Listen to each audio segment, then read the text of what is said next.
Well, hello everyone, and welcome out to Quick Start Lab number 8, 2023. What an amazing time we have had together. Corey Halliday here with you. Unfortunately, Andy is under the weather.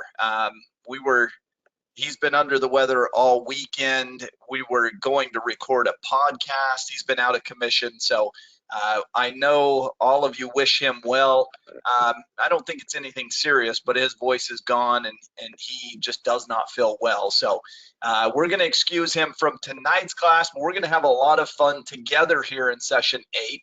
And before we do that, just welcome and hello. So we've got from Fiordland, New Zealand.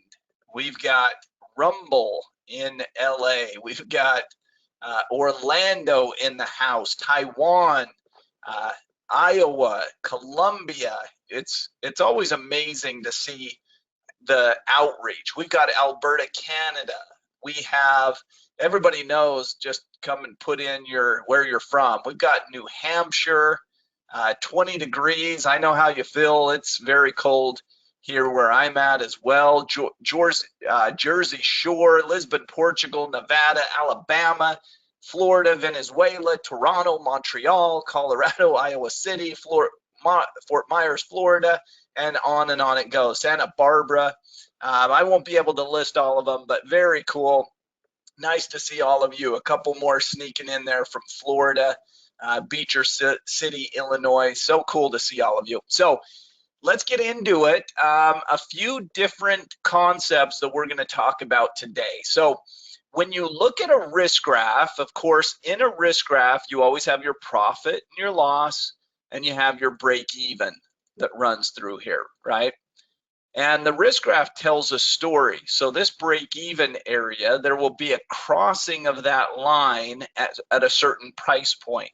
And the prices will be labeled down here, and they'll go from lower prices up to higher prices. So this is the way that a risk graph looks. And so maybe you have some different prices down here, and let's spread it out in this way. Let's just make $1 increments across the bottom here.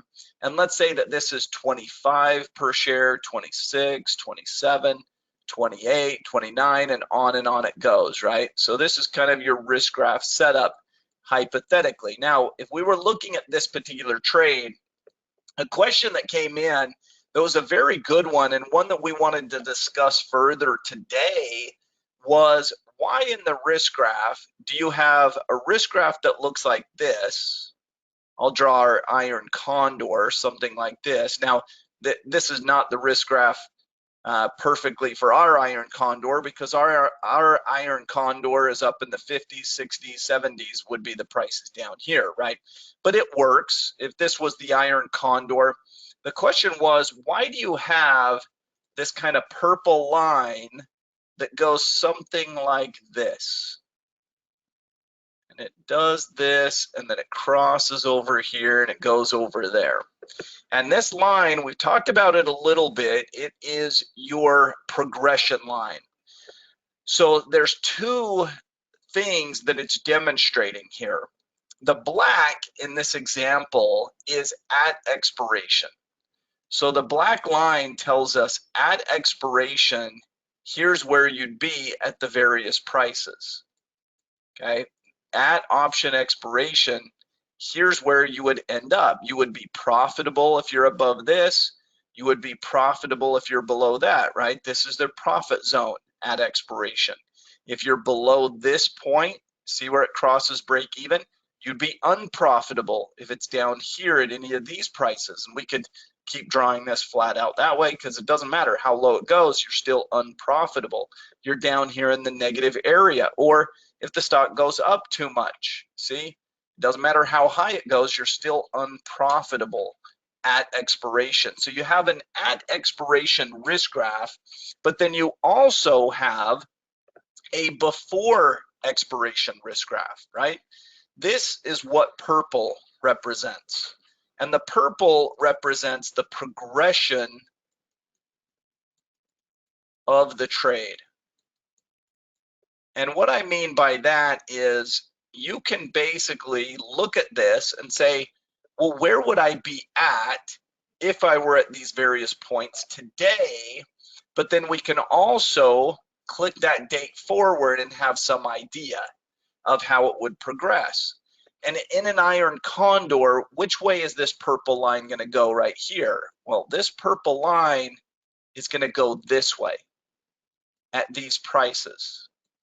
This purple line in any risk graph will eventually conform to the black. It becomes the black line once you click it forward to expiration, right?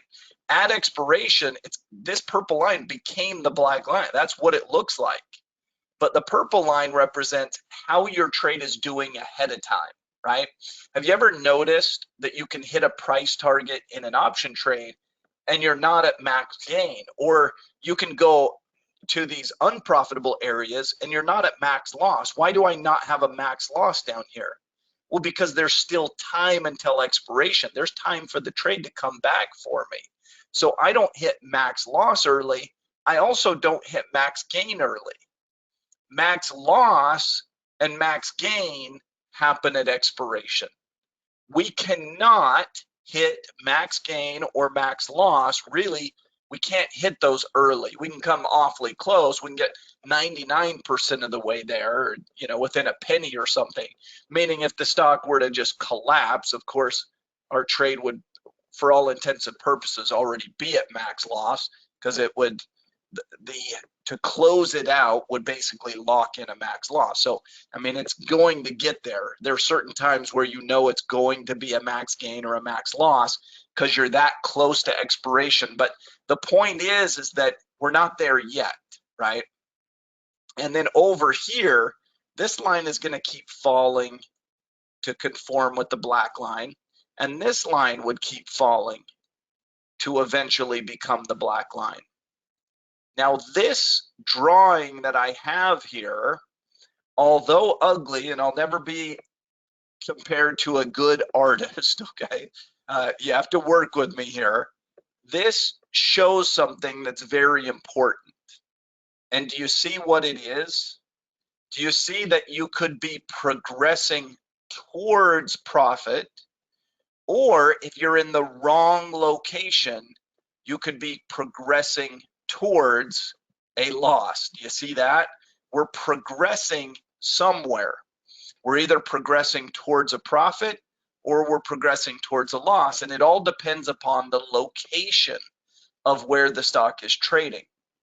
And so what that tells us right here and right here, see where the purple crossed the black line?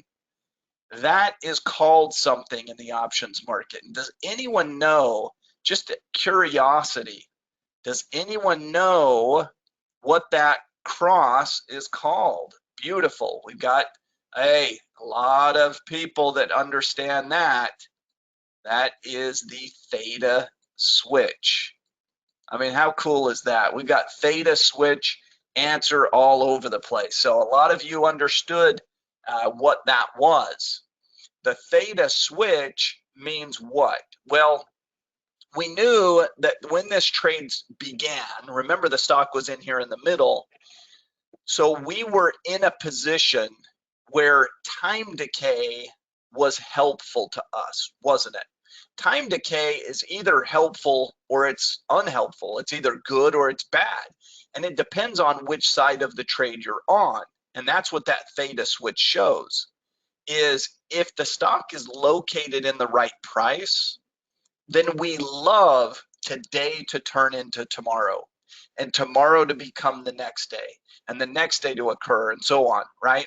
Because you're progressing towards max gain and your trade is making more money. This purple line will jump up and jump up and jump up and jump up and jump up, right? You're making money, meaning if you wanted to close the trade, you actually have more profit. If the stock is here today, I can close it for a certain amount of gain. This purple shows me I've got a nice gain with the stock right here. But if I can wait till tomorrow and it's still here, that purple line will jump up a little bit and I'll have even more profit. See how it goes towards higher profit. And if I can wait there another day, it goes more and more and more, and eventually I hit max gain, right? So the theta can switch on you, right? It can become an area where you have a little bit of an issue if the stock goes to the wrong location. This is why we say that delta is the big risk to the trade, isn't it? The directional move. The stock getting away from you and either going too high or too low is your risk. There's no doubt about that. And what happens is if the stock goes up here, well, now what's happening? Well, now if today turns into tomorrow, this purple line is going to jump down a little bit, meaning I just lost a little bit. See how it went further negative? See that I'm losing money? If this purple line drops down, I just lost a little bit more, lost a little bit more, lost a little bit more, meaning if I close it out right now, I'm losing more and more money, and eventually I'll hit expiration and I'll be at my max loss, won't I? If it stays in the wrong location. Or same thing would happen in an iron condor, you could get hurt either way if it's too low or too high in price. So that is the progression of the trade, that theta switching area. How do I, or am I even able to close a trade before expiration? Yes, absolutely. You can always close a trade. Always, always. You cannot, however, get any price that you want, right? Markets will tell you the price. The market price will move based on supply and demand and different factors, right? So you can't guarantee you'll get out at your price you want, but you can guarantee that you can get out at a price. You get what I mean? And so it's the same with stock. Can you always get out of a stock? Of course you can. But that doesn't mean you can get the price you want, right? And so if you want a certain price, well, you got to wait for it to get to that price. Same is true with options. I could close this trade if it's in a loss, right? If this was today, this risk graph, the purple represents where we're at. So if it were up here, let's say that the stock were trading at $30, I'd have a nice big profit. I can close it out, lock in that gain. That's where the market price is. And it says, hey, I can close for a huge profit today. If the stock were up here, 32, 33, again, I could close it, but it's right here. So I can close it at the current market price, but that is a losing trade. Now that might still be the right decision because it might go to that and I could lose even more staying in, right? So maybe I do need to close it, but the point is you don't get to decide, you get to decide what price you want to try for, but the market sets the price. So you don't get to say, well, you know, I get out and I get whatever price I want. That's just not how it works. So I hope that makes sense. Of course, you can always get out of the trade, but it's at whatever the current market price is at this moment. That's what you can get. And that might be good or that might be bad. And we actually demonstrated that a little bit because we did take off a couple of the contracts on the Oxy trade. You'll recall we had 5 at the start, and then I think we took some off just for that reason, just to show you that, hey, you could close part of the trade.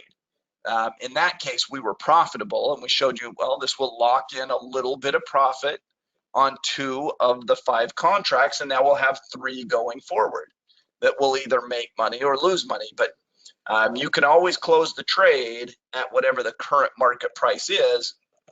That's what the purple represents. If the stock is at this price, here's where it's trading.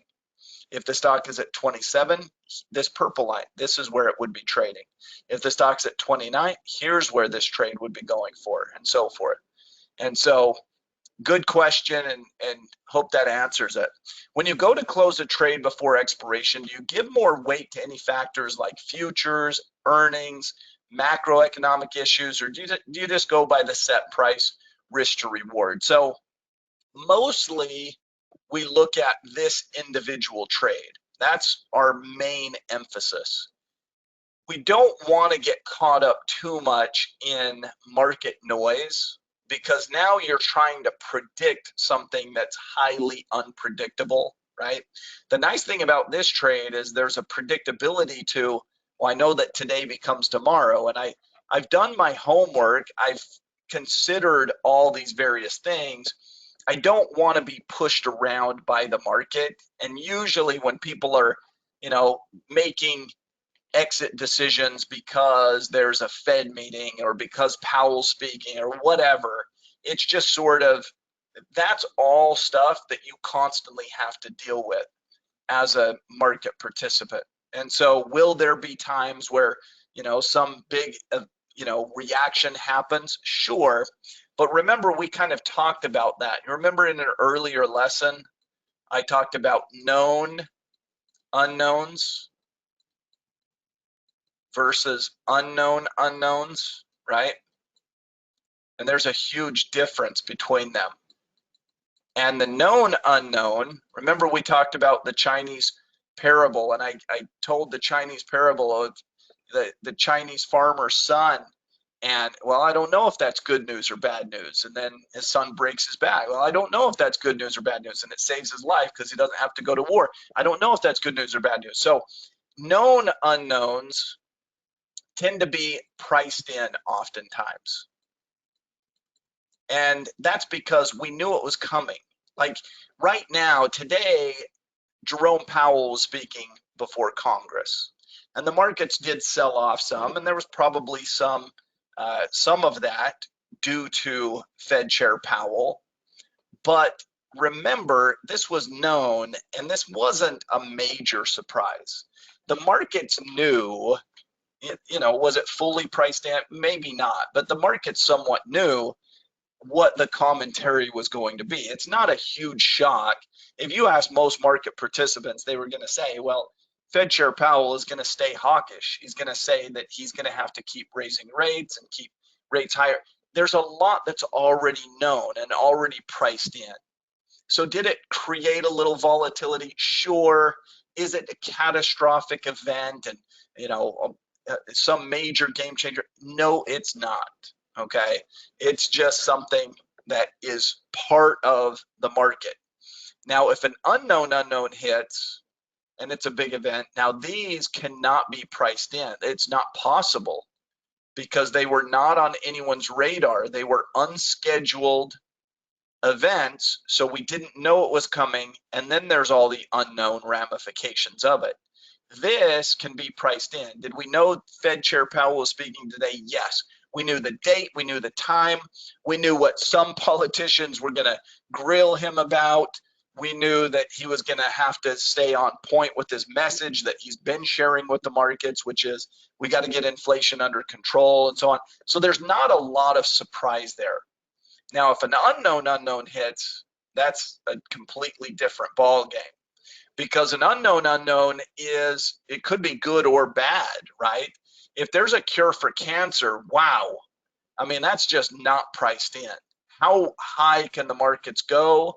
Well, it's anybody's guess, because now we got to price in a world where maybe we've got this thing solved, right? That would be a game changer. Or there can be bad scenarios, right? There could be natural disasters or terrorist or whatever, war breaking out, so on, things that are not priced in. So when Russia invaded Ukraine, it was not priced in because to a certain extent, the magnitude of that whole thing was just not known. COVID, when it hit, was that an unknown unknown? Absolutely, because we, now all of a sudden the economy shuts down and people aren't traveling and so on and so forth. So there was a lot that had to change and be adjusted in the pricing. That's where the markets can really, really go crazy. So I always ask myself, is this a known unknown or is it an unknown unknown? If it's an unknown unknown, if it truly came out of nowhere, well, then I got to at least pay more attention and think about, okay, how is this priced in and such. So let's come back to our Oxy trade, and you see the same thing that we just discussed. Now we can see where the stock is trading. It's smack dab in the middle. I mean, it's just perfect. Stock's at 61, and we want it to be above 55 and below 70. It couldn't be more in the middle than basically what it is. Now look at our purple line. What does our purple line show? Our purple line says we're dang near at max gain. We're very close to max profitability. The market is implying that there's very little chance that we're going to lose. In fact, it gives a 1% chance that we would lose on this side and a 1.6% chance that we would lose over here. There's about a 2.5% chance that we could lose money. Or said another way, there's a 97.5% chance we're going to be profitable in this trade. So this trade is set up perfectly. But this would be a situation where we're early, okay? It's Tuesday. It's March 7th, and expiration is March 17th. Now, do we stay in for 10 days to squeeze out that tiny little bit of profit? The difference between the purple and the blue line is the rest that we can squeeze out of this thing. At a certain point in time, it may make sense, and this is probably a good example of when it might, when you say, you know what, I can exit 10 days early, I can make 99 point whatever percent of my profit, I can free up this capital and have it locked in and so on and so forth. This might just make sense to go ahead and close the trade because there's just not anything left. We're squeezing out a little tiny bit extra. And to put it into context, we can put our cursor over this and it'll tell us the details. And it says, look right down there in the bottom left-hand corner. It says on our remaining 3 contracts, we can lock in $385.72, or we can stay in this for about 10 more days and make $420.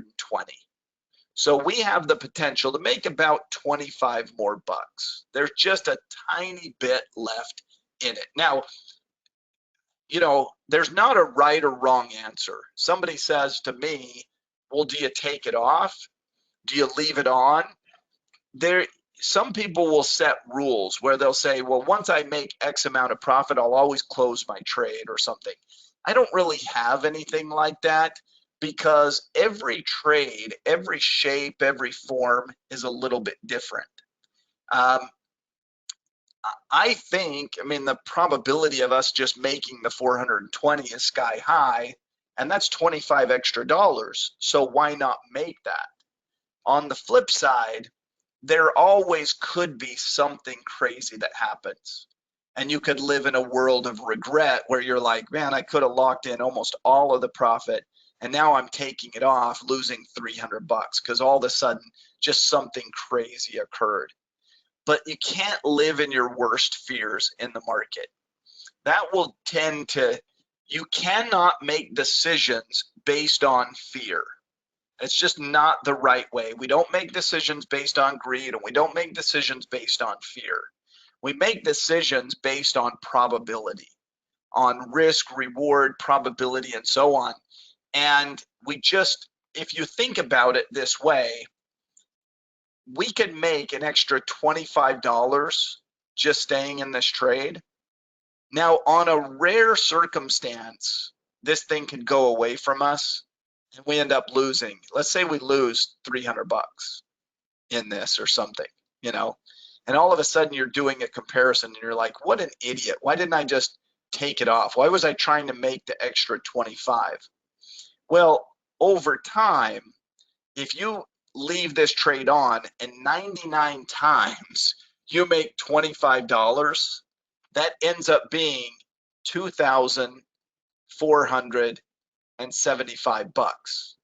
If 99 times out of 100 you make the $25, are you okay with losing 1 out of the 100 to squeeze out the extra 25 bucks 99 times out of 100? And I think the math on that says, well, yeah, let's let's make all of it. You know what I mean? So, I mean, again, there's not a right or wrong answer, but I'll tell you, most people probably close this trade off. Now, we demonstrated how to close it. We said, look, it doesn't make sense. We closed two of the contracts earlier. And, you know, I said, I think it was educational to show how to close the trade. So we went ahead and did it. But I think at the time the stock was like right here and the company was reporting earnings. And we were like, well, you could take it off because, of course, earnings could, you know, make some dramatic move lower. And it wasn't, there's not a perfect script where it's like, oh, if you do this, it'll always work perfectly. That's just not how the markets are. Of course, the stock could have tumbled on earnings and it could have done what it did do, which is nothing and just been fine, right? And more times than not, volatility collapses and it's in our favor to stay in, right? So it didn't really make a ton of sense. There was no real strong reason to get out of two of them, but we did it for educational purposes. So let's show you how to get out of the other three, not that it's necessary, just to show you.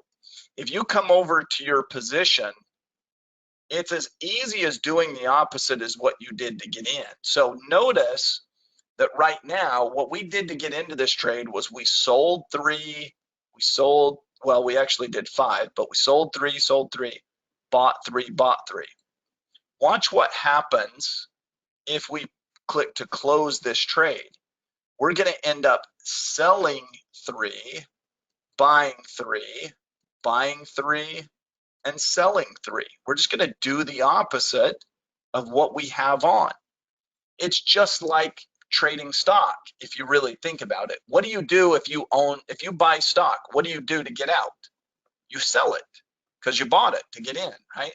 So what you buy, you sell. What if you sold your stock and you wanted to get back in? Well, you'd buy, right?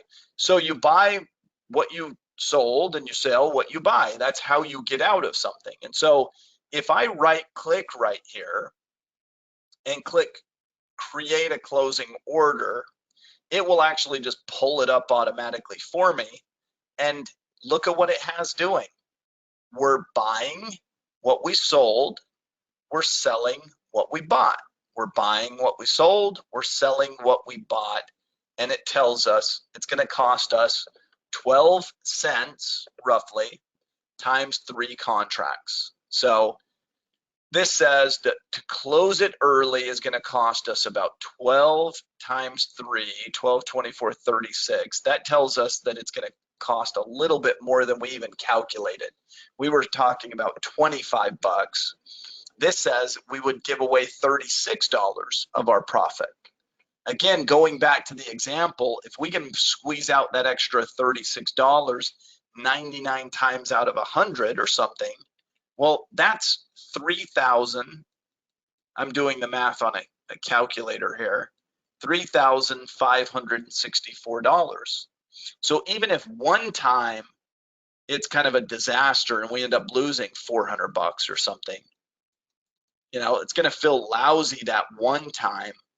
But look, the 99 times out of 100, squeezing out that extra money can be well worth it.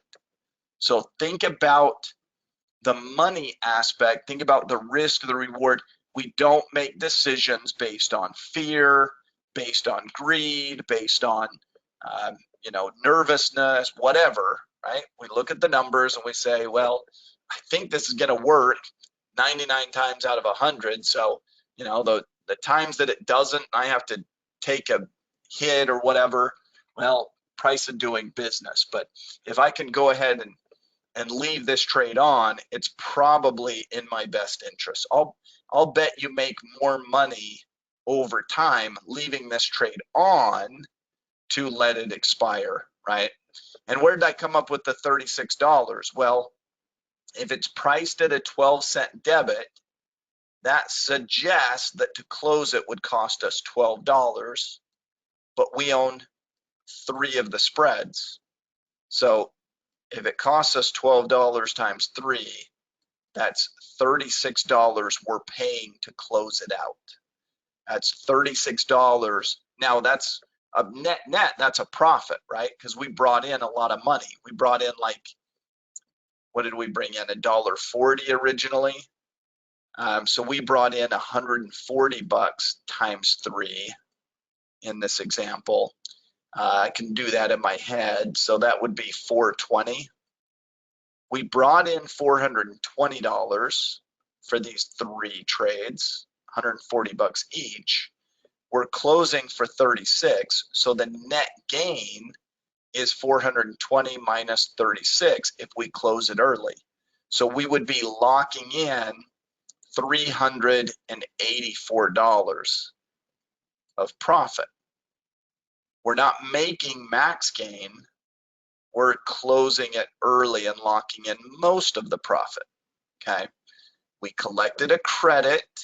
We collected $420 for these 3 contracts. Remember, we put it on for a $1.40 credit originally. So we brought in $420. This is what you're going to have to buy it back for. It's going to cost $12 times the 3 contracts, or $36. So here's where you'd be if you close it early. But here is where we'd be if we leave it on and it expires worthless, right? So here's the at expiration, assuming everything works out.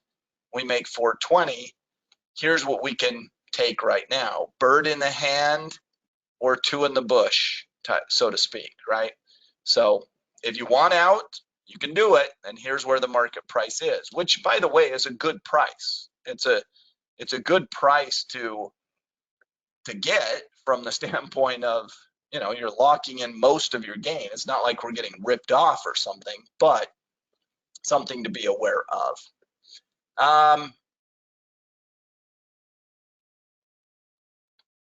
So Oxy has an ex-dividend date coming up on the 10th. Would that be a consideration for closing the trade early?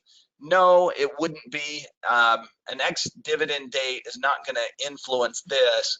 What happens on the ex-dividend date, and Oxy doesn't pay a big enough dividend to have some big adjustment anyway, but the stock price will be adjusted by the amount of the dividend. And that's a really good question, actually, that is worth discussing a little further. So let's talk about dividends. This is a good educational piece here. Really everything you kind of need to know that's critical about dividends, they have dates associated with them, right? And the big one is what they call the ex-dividend date. The ex-dividend date is the date where buying the stock would no longer allow you to collect the dividend, meaning if you buy on this date, you are buying X or without dividend. So if that's on March 10th, what's going to happen?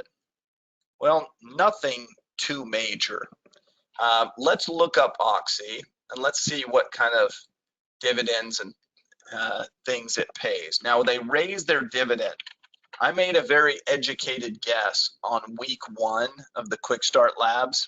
If you go back and listen to week 1, I said they're going to raise their dividend here coming up on the earnings announcement, and it's probably going to go above 1%. And sure enough, they raised their dividend and it went from like 0.8 to over 1%. Now they pay 1.2%. When we started this class a month ago, it was at 0.8 something. I don't remember, like 0.85 or whatever. So it was paying less than 1%, but we made an educated guess they were going to raise the dividend. See that? They raised it by 20 cents per year. So now they're paying over 1% dividend yield. What is the dividend yield? Well, it's the difference between how much they pay per year and the stock price. So we have some good data here in terms of Oxy to explain some things. So first, where's the stock trading? It closed today at 61, or pardon me, it closed today at 60.85. $60.85. That's its current share price. They have committed to pay every shareholder 72 cents per year. That's the current schedule. And that is an annual payment. But it's divided up, they'll pay it quarterly. So they're actually paying 72 cents divided by 4, right? That's how much this current dividend is going to be that we need to be aware of. So they're paying out 18 cents per quarter. So let's write that out. That's their quarterly dividend. And this is why I said it's just not a factor at all for our trade. But the yield comes from, this is the current yield. Your yield is different than this number right here. Why? Because you bought the stock at a different price than this. Your yield might be better, your yield might be worse, depending on what you paid when you bought your Oxy stock. Let me show you what I mean. Let's say that investor A bought Oxy when it was at $45 per share. What is his yield? Let's say her yield, because she was smart. What is her yield in this investment? Well, isn't she still getting, like every other shareholder, 72 cents a year? Yes, she is. She's collecting 72, but what's her cost? What did she pay for the stock? That's what her yield is. Everyone's yield is different because they pay different prices. This is the yield for anyone buying at this moment based on its current share price. But her yield is 72 cents per year divided by her cost basis of 45. Her yield is 1.6%. Anyone buying today is getting 1.2. Investor A is making 1.6% per year on her investment. Let's say a new investor came in and he bought the stock at $70 per share. What's his yield? Well, he's still collecting 72 cents, just like everyone else. But he paid $70 per share, so 72 divided by 70, move the decimal over 2 spots, it's 1%. So he's not getting 1.2, he's making 1% on his investment based on the dividend. His dividend yield is at 1%. Hers is at 1.6, and anyone buying today is getting 1.2. Everyone's yield is different because everybody paid different prices. This is why you try to buy low.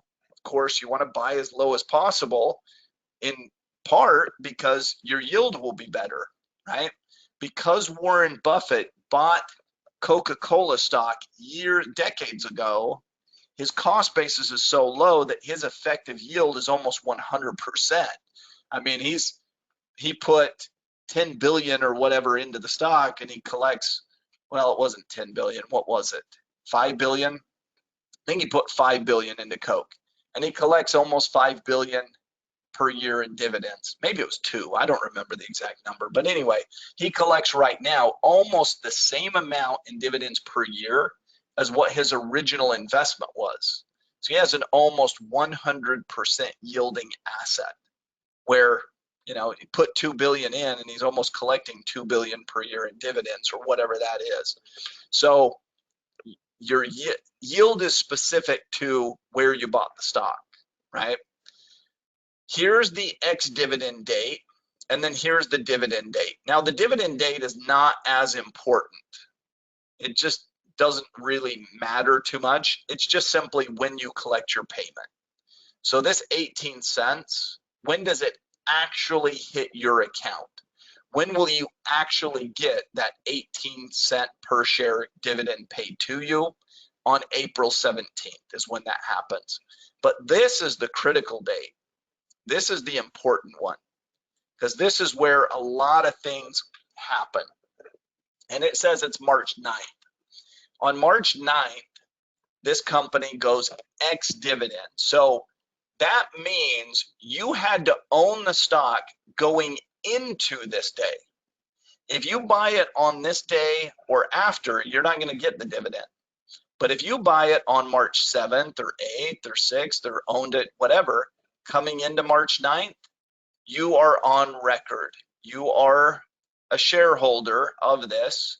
You're on record. You're one of the shareholders of record, so you're going to get the dividend.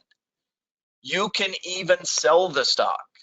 You could sell it on March 9th or March 10th or March 11th. It doesn't matter. You're still on record because you owned it going into that day. So you are the shareholder of record. You will get the dividend. If you buy it on the ex-dividend, nope, you're buying it ex or without dividend, right? So you can sell it at any point in time. Now, some people come up with a great plan, and probably a few of you are thinking about this right now. You're thinking, I just figured out how to make $1 billion with no risk. I'm going to go find companies that are paying dividends, buy them right before the next dividend, capture those dividend payments, and strike it rich. Well, there's a problem. If this company is paying out money, then that money is leaving the company and getting paid out to the individual shareholders. And in this case, it's 18 cents. So guess what they do? The stock price will be adjusted down by 18 cents. So if you think, well, I'm going to be brilliant, I'm going to buy the stock at 60.85 at the close on March 8th, I'm going to buy it here, and then the next morning I'll sell it here, but I'll capture that 18-cent dividend. Here's why that won't work. Well, first of all, there's gaps and other things, but secondly, this stock, assuming it was going to open at 60.85, it won't open at 60.85. It'll open for 18 cents less. It will open the next day at 60.67. The share price will literally be adjusted down by the amount of the dividend going out. So yeah, you'll collect the dividend, but your share price will be adjusted down equal to the amount of dividend going out. And the reason they do that is, well, it makes sense. The company is worth that much less, right? That money left their balance sheet, is now gone, and it was paid out, so the share price needs to be adjusted down. And it also keeps people from being able to just capture free money and so forth. So the share price is always adjusted down by the dividend amount on the ex-dividend date. Hope that makes sense. Yeah, so you need to own it is the day going into the ex-dividend date, exactly. And then you're the shareholder of record.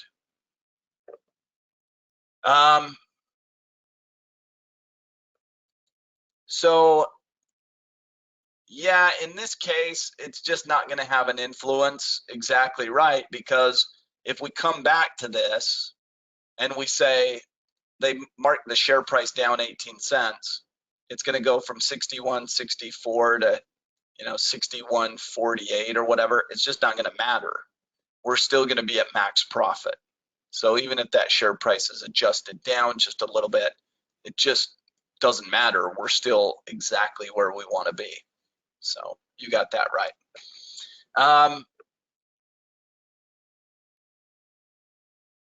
So if you're buying shares you already have, you have to buy it.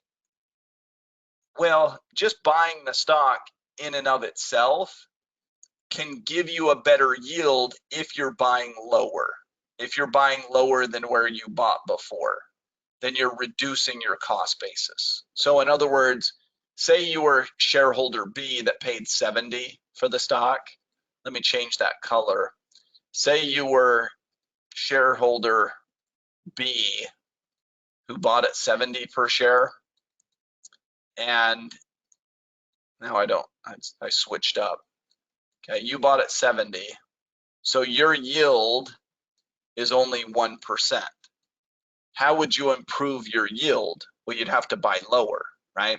If you buy more shares at 50, well, now your average cost, if you bought 50 shares here and 50 shares up there, now you own 100 shares and your average cost is 60. Well, now your yield is very similar to this, right? And so the only way to improve your yield is basically to buy at a lower cost basis, to reduce your cost basis. That improves your yield. Now, you can think about improving your cost basis in a number of different ways, because every time this company pays you back money, you've essentially cashed out some of your investment dollars, right? Every time you sell a covered call for income, you've cashed out or kind of reduced your cost basis or your risk in that position. And eventually you can own the stock. You know, I have positions that I have zero cost basis in effectively, because they've made me way more than I ever paid for them. And so everything I make is just gravy. You know, I just have these shares that every time they pay a dividend, you know, there's just more income coming in. And that's the place you've got to be. And it's not incredibly difficult. It takes time. It takes some knowledge, you know, but you can reduce your cost basis down. You can own some things free and clear. You can generate income on your assets. These are all things that we really emphasize and teach you how to do. So a lot of fun. How does buying a stock, let me see, where did that go? How does buying a stock prior to ex-dividend date, selling covered call at the money or 1 to 2 strikes out? Well, the options will already factor in the fact that there's a dividend payment. This one is insignificant, it's 18 cents, but there are some stocks that will pay a big dividend. Ford is a good example, where Ford recently paid a big one-time dividend. And I don't remember how much it was, but it was something like $1.50 or something per share. It was a big number because Ford only trades at like 13, 14, whatever it's at. I don't even know. I don't own any Ford, but I kind of follow along a little bit. But anyway, Ford paid a special dividend. This happens from time to time where a company just has a lot of excess capital and they say, hey, we're going to keep paying our dividend or whatever, but let's just pay a one-time special dividend.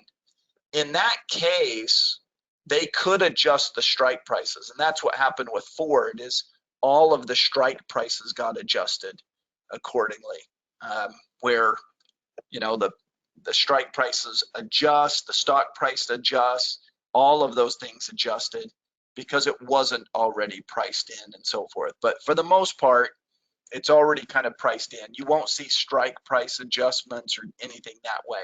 They already know that these dividends are coming, and the options already reflect that, kind of price in the fact that the stock is trading for 18 cents above what it will be at expiration. They already know that the stock is going to be adjusted down by 18 cents. That's already a known factor. I hope that makes sense.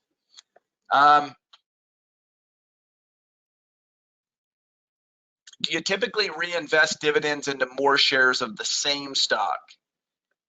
I typically reinvest dividends. I don't always reinvest them into the same stock. It just depends on what's really on your buying list. Sometimes you have enough of something. You know, I have enough shares of some things where I'm just like, I don't feel like it's in my interest, or I don't feel like it's at a point where, you know, a price tag or whatever, where I want to buy more of whatever this stock is or something. So I'll say, okay, well, it's paying me dividends and I'm generating this income. Rather than buy it, hey, I've got this stock, or, you know, this stock, or we'll just call them ABC, or, you know, XZY or whatever. We'll just make up some symbols. You know what? I'm collecting these dividends. Well, I want to buy this. This is on my buy list. So I'll collect that income and buy shares of this, or I'll collect that dividend, that covered call income, and buy shares of whatever's on my buy list. I hope that makes sense. Why not, when you put trades in, say like a spread, figure not wanting to lose more than double the premium you take in, why not put in that order ahead of time? So you can do anything you want in terms of risk management. It's not again, this kind of comes back to, I mean, you can do all sorts of things. So you can do anything. Like you could say, well, I'm going to always put in a stop loss to where if it hits this number, it just gets me out, right? And sure, you can do anything like that. That doesn't mean that it's going to be mathematically the right approach. In fact, if we go back to the probability of touching, it's not a high probability anymore. But remember back when we first started these trades, the probability that it would at some point at least come down here and touch some of those numbers was pretty darn high. It's like 30, 40% or whatever. Now, in this case, the trade happened to be just fantastic and never went there, but a lot of them will. And so imagine taking a big loss, 30, 40%. Well, you got to have a lot of profits to offset that. And so it doesn't create some guaranteed profitable system, right? You've got to look at it, and this is where testing and management, but from my experience, I don't get into any automated, I said this before that, I don't have a rule that says, well, if I've made X amount or if I've lost X amount, I always do this. What I'm looking at is unemotional, just management across time where I say, okay, where am I at in this trade? What's the probability of success? Have things changed? What's in my best interest here? And most of the time, with this type of strategy, it's delta hedging. Delta hedging is a wonderful way to manage this type of trade because delta hedging allows you to flatten your risk so the bad trades become shallower losses. It also buys time so that, if the trade comes back, we can still make money. It allows us to still profit from the time decay while offsetting the delta and hedging that out. There's just, as you check the boxes of the benefits versus the downside, there's just benefit, benefit, benefit, benefit to this type of management with this type of trade. So that's where, do I put a stop loss and things like that? No, I put a stop loss on the delta hedge, not on the actual trade itself. So this trade, if it starts to get in here, and Andy calls it, what does he call it? The Bermuda Triangle, right?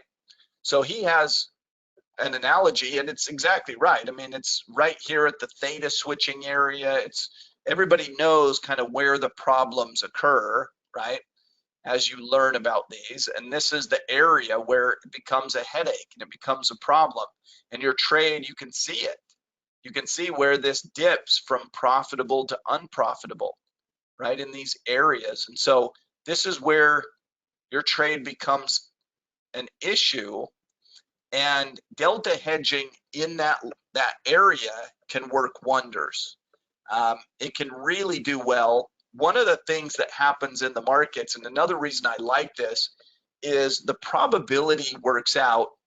A lot of people think that a trade that's going too far to the downside will be more likely to come back up. But remember, I've taught a lot that the markets are counterintuitive. The counterintuitive nature of markets is you think that what's down a lot will come back up a lot. But that's not really how the markets work. It's actually more likely that the harder it gets hit down, the less likely it is to bounce back.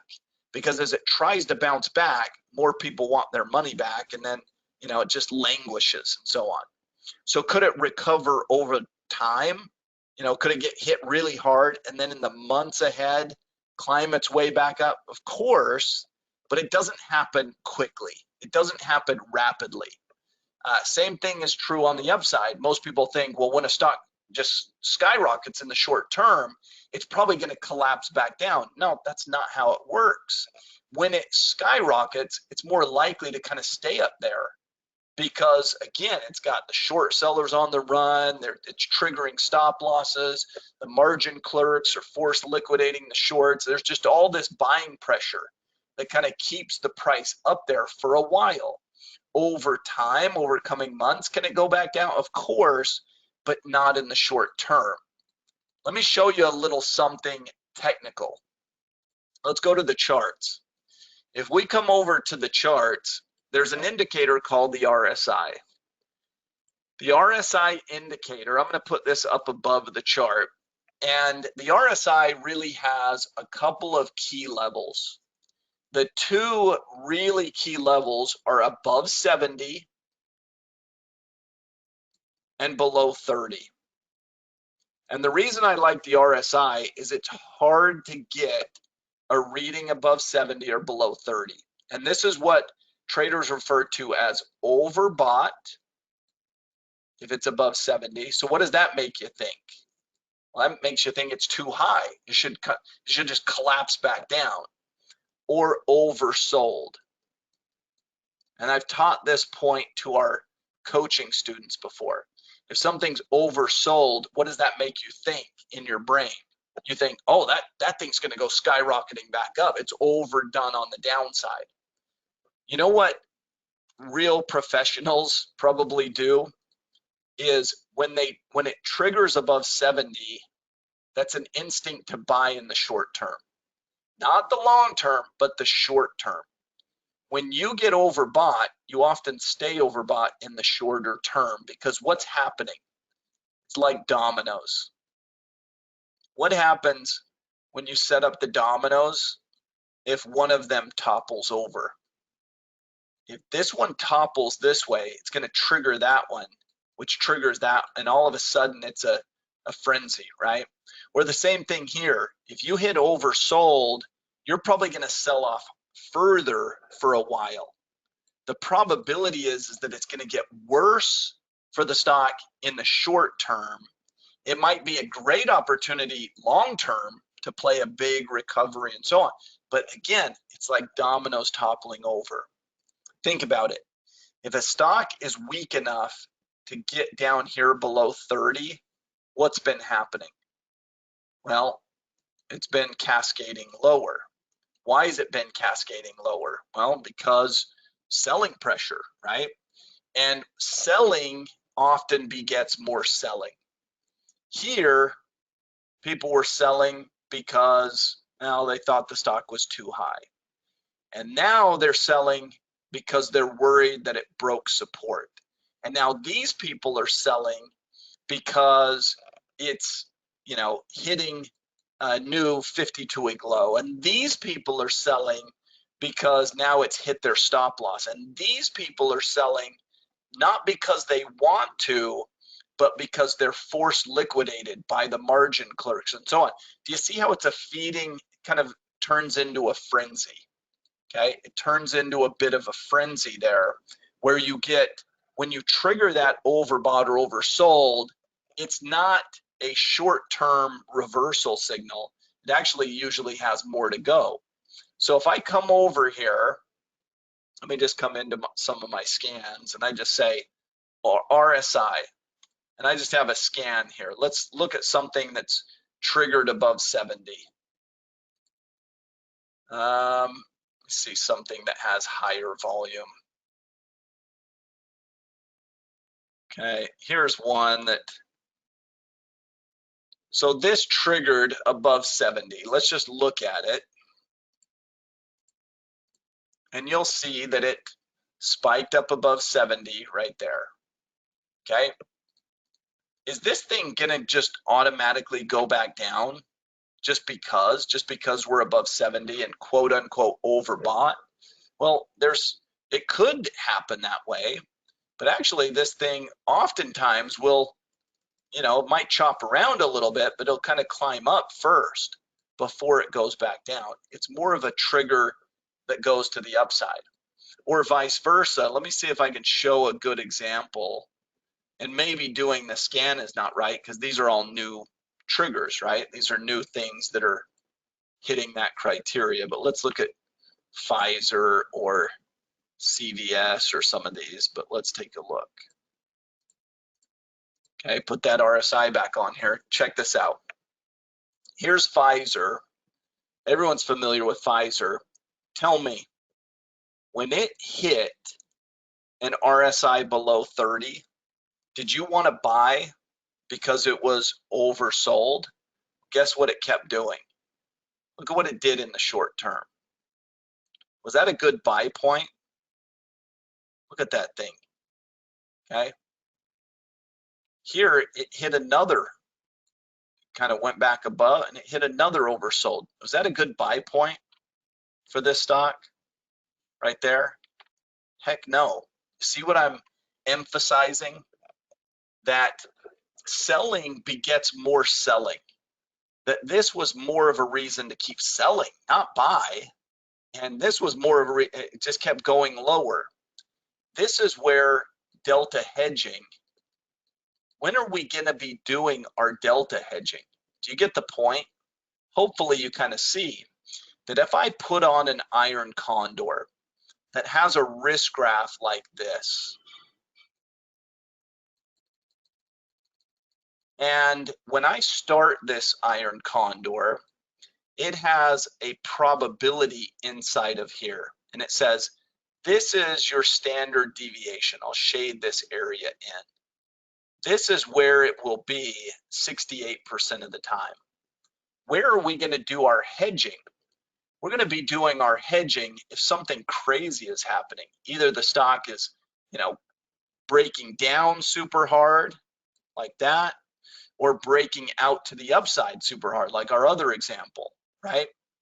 If you put on a bearish hedge right here and the stock keeps going lower, you're in business. This is perfect. You've delta hedged. Your hedge is now making money and you've stopped that loss, and you've created a situation where if it had worked like it was planned, we'd have made money. But now that it's not working, we're not taking this massive loss. We're taking at worst a little loss. We might even be profitable, who knows? Do you see how powerful this is? That RSI is not a reason to actually bet on the reversal. It's quite counterintuitive. The weakest stocks are the ones that tend to have even more downward pressure. And the things that are strong tend to stay strong. Again, we're only talking about short-term time periods here. You're not going to be hedging for months. You're going to be hedging for a period of a few days until you hit expiration. A few days until you hit expiration. And see, in both of those situations, it was, in fact, when you got oversold, it just kept going lower and lower and lower. So this is a very powerful lesson. I hope you're seeing that.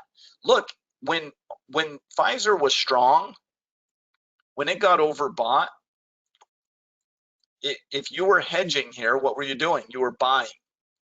And look at it go higher in the short term, right? And here it got overbought. See how it went higher from that point in the short term, right? So yes, you're getting overbought from a grand scheme of things, right?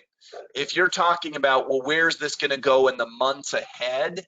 If it's been overbought for a while, sure, I think that it's due for a healthy correction on an intermediate basis, but there's different time periods we're talking about.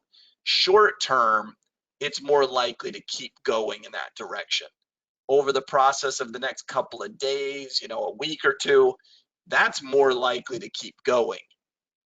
On an intermediate term basis, if you say, well, where's it going to go in the coming months? Well, then that's a different question. If you've been overbought for a while, yeah, maybe there will be a big reversal. That's what happened here. You're oversold, and here's Pfizer oversold again. On an intermediate basis, on the short term, it should keep getting weak because it's oversold. That'll continue in the short term, but on an intermediate basis, will it have some sort of correction up here? Yeah, probably gonna happen in the coming weeks ahead, no doubt. But those are very different questions. What's going to happen short term versus what's going to happen intermediate term. Okay. Would that be a good indicator to buy the dip if you were interested in owning the stock? It tells you you're getting a great price. It doesn't really give you a good answer otherwise, because we don't buy a stock just because it's down a lot. That's a big mistake that I feel like people make, is they associate something that's down a lot and think, well, that must mean it's a great opportunity. Value doesn't come solely from a stock price being down in price. Value comes from what are the future earnings of this company? What is it going to look like in the future? Now, if I can answer that and say, Pfizer, I think it trades at a good valuation, and I think it's going to do this, and I think it's going to trade, well into the future where it's going to be making money off of that. If I can make a fundamental argument and then I'm getting a great price, okay, fine. But if you're just getting a great price, but you don't have the fundamental strength underneath it, it's fool's gold. You think you're buying gold, and next thing you know, the stock is just crap because the company's crap, right? So make sure it's not a bad company, not a fool's gold situation.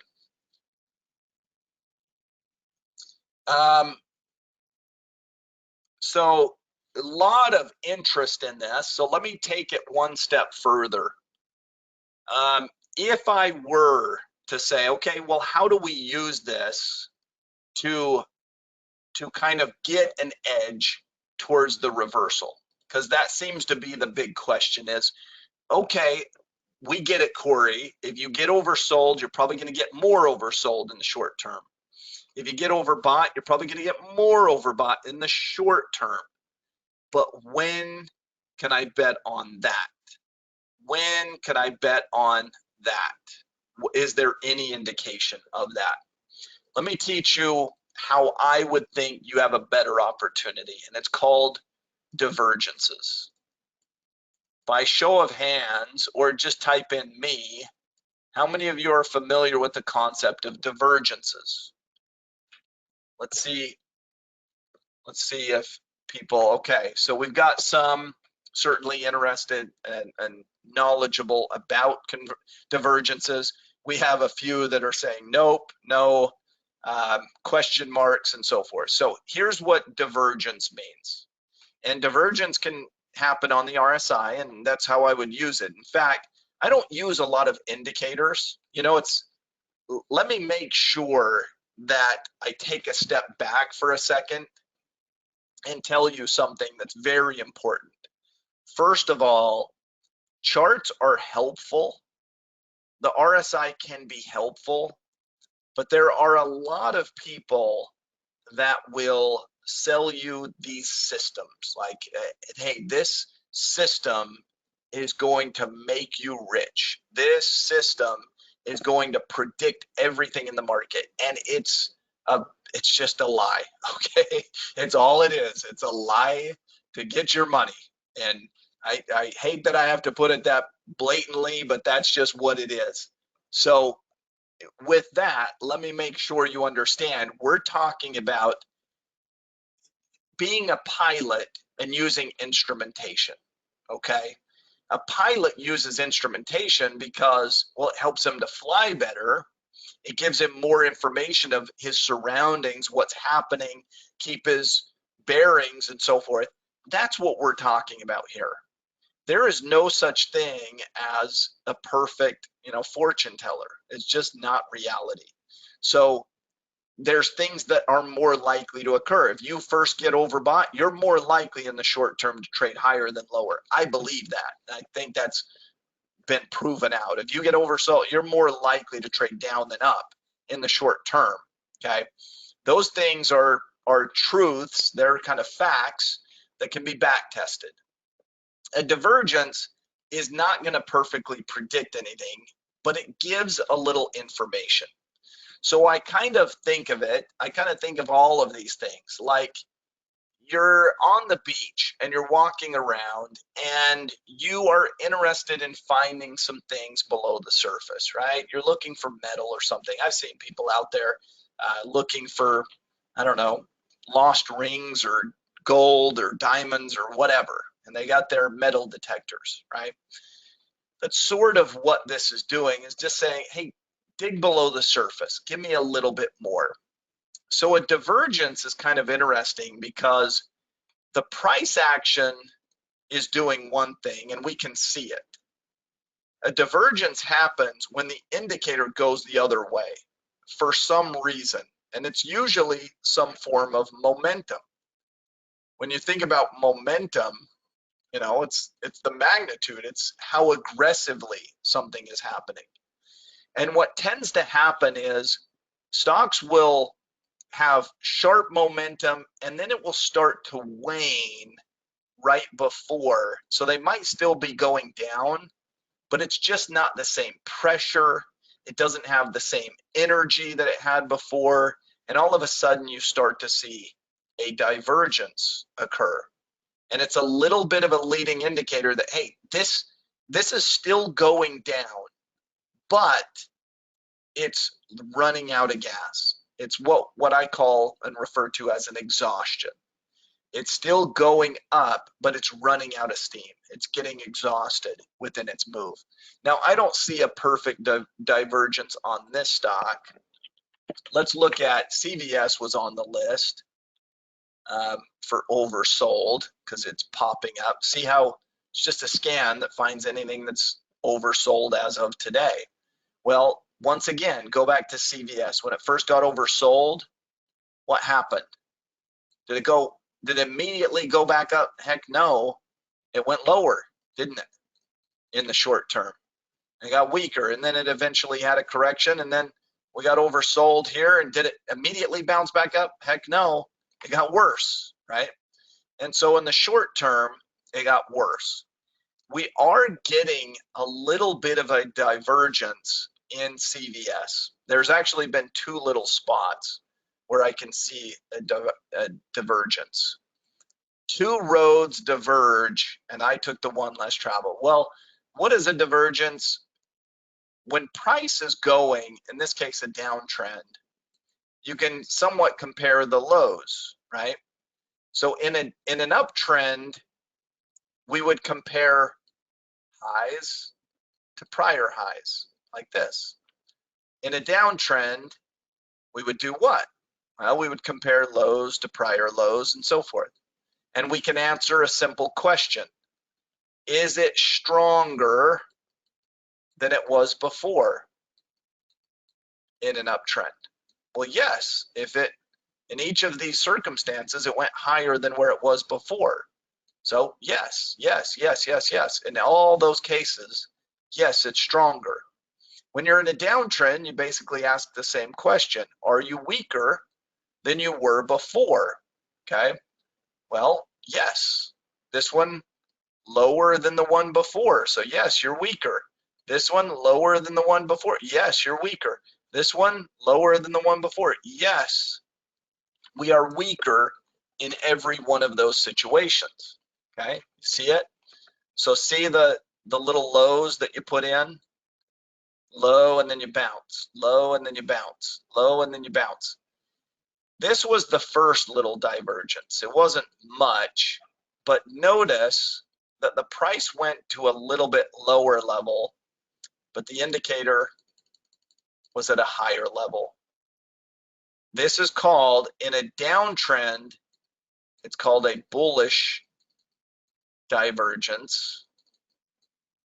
And what happens in an uptrend is you'd spot a bearish divergence. And this is that moment where something is happening that's kind of signaling a reversal, okay? So bullish divergence, price went down. So did the stock get weaker? Yes, is the answer, but the indicator tells a little different story. And oftentimes out of that, you get a upward move. See that? Where's been the strongest rally in the stock in the last couple of months? After the bullish divergence. Now, it didn't take off to the upside, right? It didn't reverse the whole trend or anything. We're actually getting a little bit of a bullish divergence right now. See the price action? Did the stock get weaker today? Are we at a new low? Yes. Where's the indicator? At a higher low. See how it's still at a higher level? So if you wanted to kind of bet on a little bit of an upward move, you'd want to spot some sort of divergence within. Oversold, it'd probably get weaker. But if it's oversold and creating a bullish divergence, you could finally start to at least think that there will be a little bit of a hook back up. Okay, let's take a request. Who has a stock they want to look at? And let's just spot some divergences. Let's just see what we can find. Okay, Tesla. So why not? And I don't care what we look at, honestly. So here we go. Let's just go through Tesla and look at a few different circumstances. So in this period of time,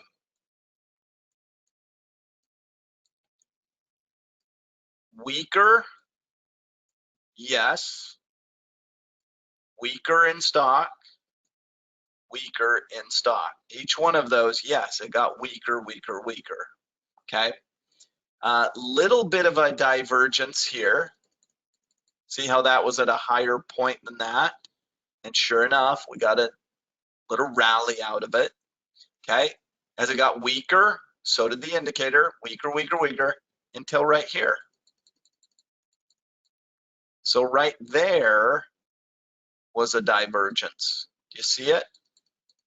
As the price fell down, look at the price action. Got weaker. Look at the indicator. Bullish divergence. There you go. Okay. So you see it? You see how the stock got weaker, but the indicator got stronger. Okay. Let's go. Let's flip it around. Now the stock's climbing. So now we're going to compare peaks, aren't we? Okay. Stronger, stronger, stronger, stronger. Yes, yes, yes. Well, let's look at the indicator. Okay, everything's matching up. This is called convergence. This is called an agreement. Convergence is, hey, the trend's fine, the trend's intact. This is all perfectly good all the way through there because higher highs in the stock, higher highs in the indicator. Higher high in the stock, higher high in the indicator. Everything's good to that point. You had no reason to think Tesla had run out of steam, but do you see it? Do you see it? I hope you see it and you're saying, aha. Look at that. You see it. Higher high, lower high. See what our metal detector found? It said, you know what?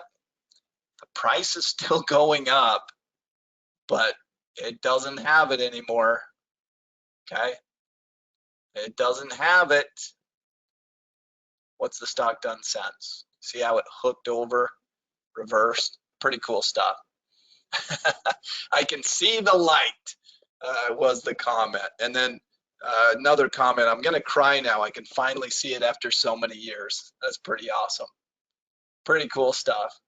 MACD, I don't really use the MACD other than same concept for, maybe a divergence.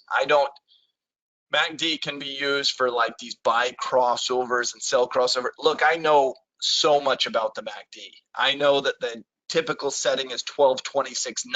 I know that if you want to speed it up, it's the 8.17.9. I know that you can use it as a histogram and that'll show you the crossovers underneath. I can tell you MACD stands for moving average convergence divergence. It was created by Dr. Gerald Appel, who's nominated for a Nobel Prize. I can tell you all sorts of stuff, and guess what?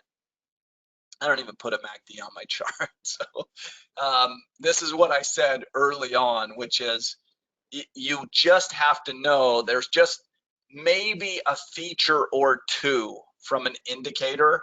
And I can pull up, if I pull up a MACD, I'm only looking for divergences. That's the only thing I use MACD for. I actually prefer RSI. I prefer it for, continued momentum when you get oversold. Look at Tesla. Did this thing bounce when it got oversold? Heck no. That thing kept going, right?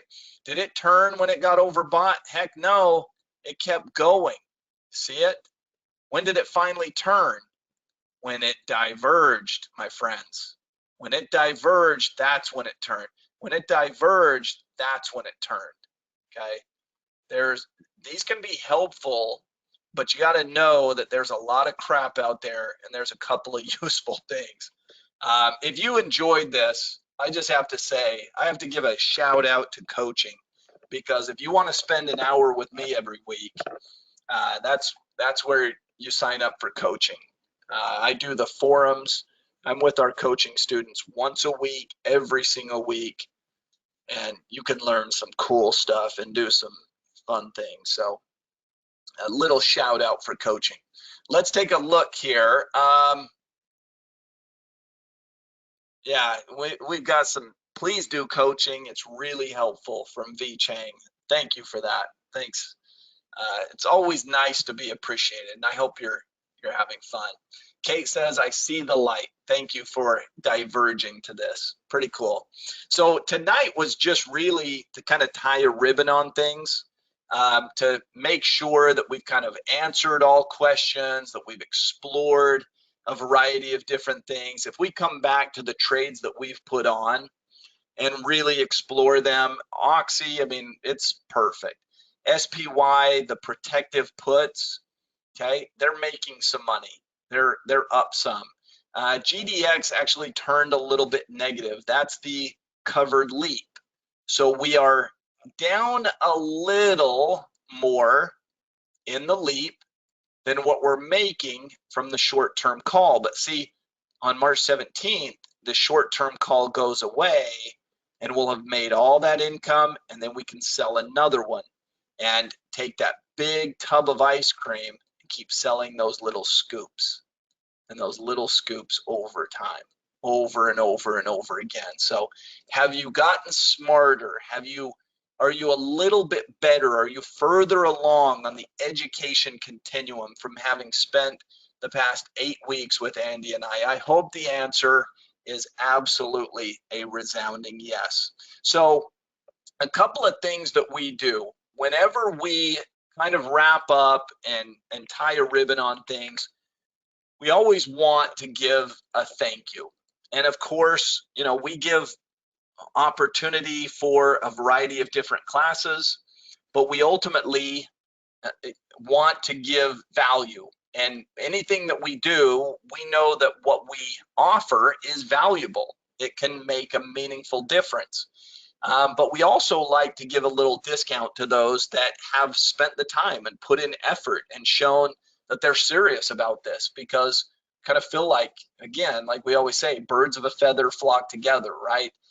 So we are offering a couple of discounts to a couple of items here tonight. If you are interested in either of these products, just a huge opportunity. So let me bring this up and I'll just show here the offer. Let me put this on the screen. Let's see here. So as follows, you can get into, let me bring this down. You can get into Ultimate Options. You'll save $1,500. The promo code is QUICK.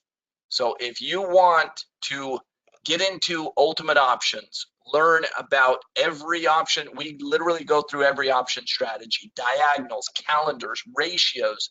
We teach them from start to finish. We go through the fundamentals, the technicals.